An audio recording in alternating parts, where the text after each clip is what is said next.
৩০ নভেম্বরের নিলামের পরই বিপিএলের ৬ দলের স্কোয়াড মোটামুটি চূড়ান্ত। দলগুলো এখনও চেষ্টা করছে কিছু বিদেশি সাইনিংয়ের। কোনো দল ব্র্যান্ড অ্যাম্বাসেডর কিংবা মেন্টর নিয়োগের প্রক্রিয়ায় আছে, কিন্তু মাঠের খেলায় কারা হবেন অধিনায়ক তা এখনও কেউ ঘোষণা করেনি আনুষ্ঠানিকভাবে। তবুও একটু বিশ্লেষণ করা যাক কারা হতে পারেন এবারের বিপিএলের অধিনায়ক। বিপিএলের নিয়মিত দল রংপুর রাইডার্সের অধিনায়ক নিয়ে খুব বেশি আলোচনার কিছু নেই, কারণ নুরুল হাসান সোহান অর্জন করেছেন রাইডারদের আস্থা। বিপিএল থেকে জিএসএল সব জায়গায় রাইডারের ক্যাপ্টেন হিসেবে সফলও ছিলেন উইকেট কিপার এই ব্যাটসম্যান। তাই এবারের আসরেও রংপুরের দায়িত্ব উঠতে পারে সোহানের কাঁধে। বিপিএলের গেল আসরে খুব একটা ভালো করতে পারেনি ঢাকা ক্যাপিটালস।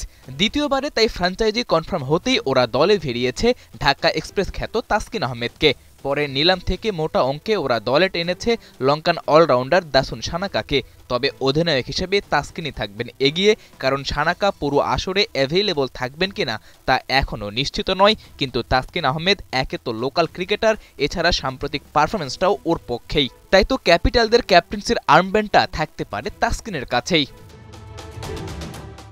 নিলামের টেবিলে চমক দেখানো হান্নান সরকারের রাজশাহীর ক্যাপ্টেন্সি নিয়েও খুব একটা সংশয় থাকার কথা না।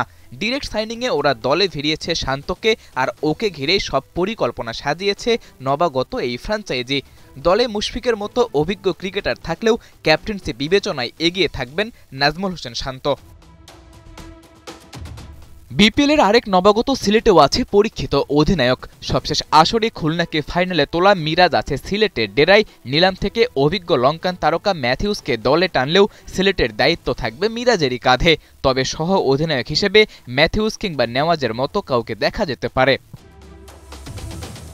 তবে ক্যাপ্টেন্সি নিয়ে কিছুটা ভুগতে পারে আলোচিত নোয়াখালী এক্সপ্রেস। জাকির আলী অনিককে সরাসরি অপছন্দের তালিকায় ফেলে দেয়া দল মালিক ক্যাপ্টেন সিলেকশনে কোচের অপশন আগে কমিয়ে এনেছেন। স্কোয়াডে অভিজ্ঞ সৌম্য সরকার আর লঙ্কান তারকা কুশল মেন্ডিস থাকলেও কোচ খালেদ মাহমুদ সুজন মোটেও নির্ভর থাকতে পারবেন না, কারণ বিদেশিদের ফুল সিজনে পাওয়া নিয়ে আছে অনিশ্চয়তা, আর সৌম্য সরকারের নেই এই লেভেলে অধিনায়কত্ব করার খুব একটা অভিজ্ঞতা। তাই তো নোয়াখালীর ক্যাপ্টেন্সি একটা চমকই বটে। ক্যাপ্টেন্সি নিয়ে মজার লড়াইটা হতে পারে চট্টগ্রাম রয়্যালসে। ডিরেক্ট সাইনিংয়ে ওরা দলে ভিড়িয়েছে শেখ মেহেদীকে, আর কোটি টাকা মূল্যের নিলাম থেকে দলে টেনেছে নাইম শেখকে। এছাড়া বিদেশি লঙ্কান ওপেনার নিরুশান ডিকোয়েলা তো আছেই। তবে বিদেশিদের পাওয়া নিয়ে অনিশ্চয়তার কারণে দেশিদের দিকে তাকালেও নাইম মেহেদী দুজনই পারফর্মার। এছাড়া নাইম শেখ অধিনায়কত্ব করেছেন এনসিএল টি20-তে, তাই তো শেখ মেহেদীকে ডিরেক্ট সাইনিং করালেও শেষমেশ ক্যাপ্টেন্সি যেতে পারে নাইম শেখের কাছেই। সাদাতুর রাফি, ৭১।